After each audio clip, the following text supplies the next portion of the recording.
L'apôtre Paul a prié et a dit que cette écharpe me soit ôtée et Dieu lui a dit ma grâce te suffit. Cependant, je voudrais simplement dire aussi que vous savez, Dieu a des manières étranges de nous maintenir dans l'humilité.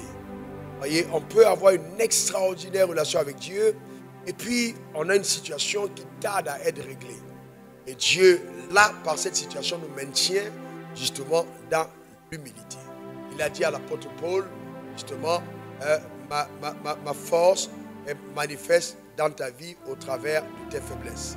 Et l'apôtre Paul a bien compris la grâce de Dieu au travers des situations auxquelles il a pu survivre. Cependant, je suis de ceux qui refusent catégoriquement que la maladie vienne de Dieu. Dieu a résolu le problème de la maladie à la croix. 1 Pierre 2, verset 24, il est écrit par tes instructions, nous avons été guéris.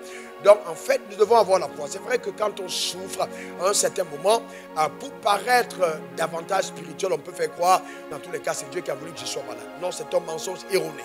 D'accord? On est attaqué dans son corps, on doit continuer de croire, même si ça dure 3 ans, ça dure 4 ans, ça dure 5 ans, ça dure 6 ans, on doit continuer de croire jusqu'à ce que la manifestation de la volonté parfaite de Dieu s'accomplisse pour nous. Dieu n'est pas un Dieu qui donne la maladie à ses enfants. Ce n'est pas possible. On a vu le cas de Moïse, 120 ans, son corps n'a pas été détruit, aucun membre n'a été atteint, il est mort. On n'est pas obligé d'être malade pour mourir. On peut se coucher et mourir.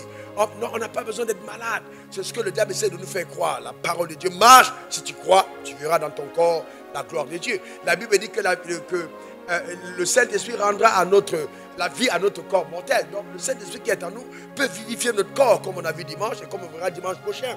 La parole peut travailler à l'intérieur, restaurer nos membres, nous redonner la vigueur d'en haut. Mais ça se passe par la foi uniquement. Amen. Que Dieu vous bénisse abondamment.